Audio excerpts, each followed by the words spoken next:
जय श्री सीताराम जी महाराज की जय, लखन लाल की जय, गुरु विश्वामित्र जी की जय, जनकपुर धाम की जय, अवध धाम की जय। भूप के भाग की अधिकाई। गोस्वामी तुलसीदास जी का ये पद गीतावली से है। श्री राम जी लखन जी गुरु विश्वामित्र जी के साथ उनके यज्ञ की रक्षा कर कर जनकपुर धाम में आते हैं तो गुरु महाराज के लिए प्रभु पुष्प चयन करने जाते हैं। पुष्प वाटिका में सिया जी से उनकी प्रथम भेंट होती है, परंतु सिया जी का विवाह जो है वो धनुष के अधीन है, जो भंग करेगा उसी से सिया जी का विवाह होगा।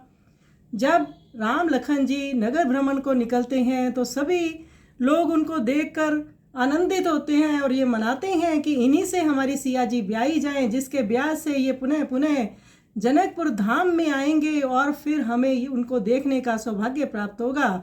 तो कोई सखी कहती है ये महाराज जनक के भाग्य की अधिकता है ही है कि धनुष टूट गया, मनोरथ पूर्ण हो गया और विधाता ने सारी बात बना दी। जब से जानकी जी का जन्म हुआ है तब से जनक जी की दिनों दिन उन्नति हो रही है। अब इसका विवाह करके तो इनका जीवन ही सफल हो गया। इस समय तीनों लोकों में इनकी बड़ाई प्रकट हो गई। आहा, अब ये राम लक्ष्मण दोनों भाई बारंबार पाहुने होकर आया करेंगे। इस प्रकार आनंद में मगन होकर पुरवासियों ने अपने देह की सुधि भुला दी। सब लोग आदरपूर्वक रामचंद्र जी को देख रहे हैं, जिन पर करोड़ों कामदेवों की छवि छाई हुई है। उस सुख समय और समाज का तुलसीदास एक ही मुख से कैसे बखान कर सकता है। तो प्रभु ने जनकपुर धाम की शोभा बढ़ाई, अवधपुर धाम की, दशरथ बाबा, कौशल्या मैया, सुमित्रा मैया, कैकेयी मैया की शोभा बढ़ाई कि उन्होंने सिया जी का यहाँ पर धनुष भंग कर करके विवाह तय हो गया। तो विवाह तो धनुष के अधीन था, तो फिर सभी जनकपुरवासी आनंदित हो गए, अवधपुरवासियों को सूचना दी गई। तो इस तरह से बड़ा आनंद का ये एक बन गया है समय। तो आइए सुंदर पद का हम श्रवण करें।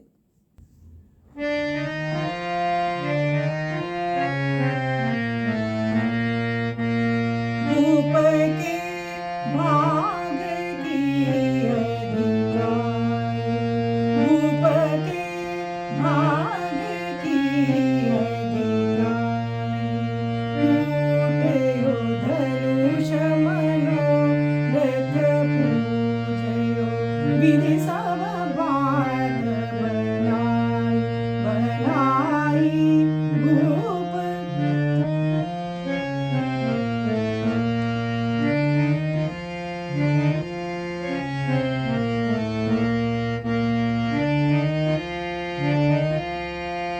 जब दे दिंदिया उदय जनक को, जब दे जानकी जाई, अवय ब्याही सफल भयो जीवन, त्रिभुवन विदित बढ़ाई।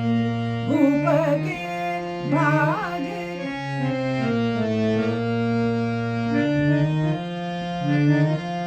बारही बार पहुनाई है, राम लखन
भूप के भाग्य की अधिकाई।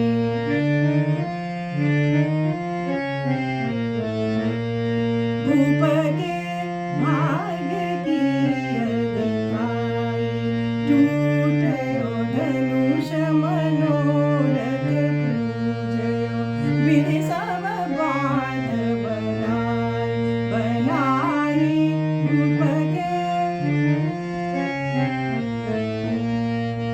भूप